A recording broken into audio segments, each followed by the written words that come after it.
Hi అండి. తెలుగు కథల ప్రపంచంకు స్వాగతం. ఇవాళ బాలమిత్ర తెలుగు కథల సంచిక నుంచి మరి మహిమ అనే మరో కథను వినేద్దామండి. వనవాసం చేస్తున్న సీతారామ లక్ష్మణులు అడవిలోని కాలిబాటలో ఒకరి వెంట ఒకరు నడుస్తూ ఉన్నారు. అన్నావదిన వెంట నడుస్తున్న లక్ష్మణుని మదిలో ఒక ఆలోచన మెదిలింది. 14 సంవత్సరాలు వనవాసం చేయాలని తండ్రి గారి ఆజ్ఞ అంటూ రాముడు అడవులకు వచ్చాడు. ధర్మపత్ని గనుక భర్తతోడిదే లోకం అంటూ సీతమ్మ అడవికి వచ్చింది. నన్నెవరూ వనవాసం చేయమనలేదు. రాజభోగాలు, సౌకర్యాలు, అందాల భార్యను అన్నీ వదులుకొని అన్న వెంట అడవులకు నేనెందుకు వచ్చినట్లు? అష్టకష్టాలు పడుతూ ఈ అడవిలో తిరగటం ఎందుకు? ఎందుకొచ్చిన శ్రమ? వెనక్కి తిరిగి అయోధ్యకు పోతే పోలా అని అనుకున్నాడు.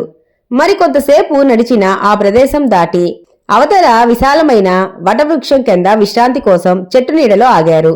ఎండవేడిమికి చెమటలు కారుతూ ఆయాసపడుతూ ఉన్న అన్నగారిని ఉదయగారిని చూడగానే అయ్యో, తెల్లవారితే పట్టాభిషేకం చేసుకుని రాజై రాజ్యం ఏలవలసిన రాముడు, సుగుణాభిరాముడు, జగదేకవీరుడు, కోదండరాముడు మా అన్న ఇలా అడవుల పాలై తిరుగుతున్నాడు. ఎండ కన్నెరగని సుకుమారి రాజభోగాలను అనుభవించవలసిన మహారాణి సీతమ్మ తల్లి అడవులలో తిరుగుతూ ఎంత కష్టపడుతోందో, వీరి ఎంత క్రూరమైనది, వీరి కష్టాలు ఎప్పటికి తీరునో గదా అనిపించి దుఃఖం పొర్లుకొచ్చింది. తెప్పరిల్లి ఎప్పుడూ లేనిది ఏమిటి ఇలాంటి ఆలోచనలు వచ్చాయి? అన్నయ్యల నా భక్తి శ్రద్ధలు, ప్రేమాభిమానాలు సహజమైనవి కావా? కృత్రిమవా? ఎక్కడో ఏదో లోపం జరిగింది. ఎందుకిలా జరిగింది అనుకుని, అన్నా, ఎన్నడూ లేనిది ఈనాడు నా మనసు ఎందుకిలా చలించింది? ఏమిటి కారణం అంటూ ఆందోళనగా ప్రశ్నించాడు. రాముడు నవ్వుతూ లక్ష్మణుని భుజం తట్టి, తమ్ముడు, నీ ప్రేమాభిమానాలు, భక్తి విశ్వాసాలలో, పరిచర్యలు చేయటంలో ఎలాంటి లోపం లేదు. పూర్వం సుందోపసుందులు అనే దైత్య సోదర రాక్షసులుండేవారు.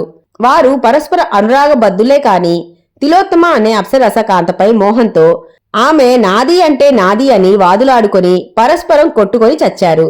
వారు తిరుగాడిన ప్రాణాలు వదిలిన స్థలం ఇదే. ఇక్కడు రాగానే దోషభూయిష్టమైన స్థలస్పర్శతో నీ మనసు అలా భ్రమించింది. అంతేకాని ఇందులో నీ దోషం ఏమాత్రం లేదు. నీవు నిష్కలంక భక్తుడవు, నా అనుంగు సోదరుడు లక్ష్మణుడవే అన్నాడు. నా పైన నీ అనురాగం ఎల్లవేళలా ఇలాగే ఉండని అన్నా అంటూ పాదాలపై పడ్డాడు తమ్ముడు. తమ్ముణ్ణి ఆశీర్వదించి అక్కున చేర్చుకున్నాడు శ్రీరామన్న. ఆదర్శప్రాయులైన అన్నాదమ్ములే శ్రీరామ లక్ష్మణులు.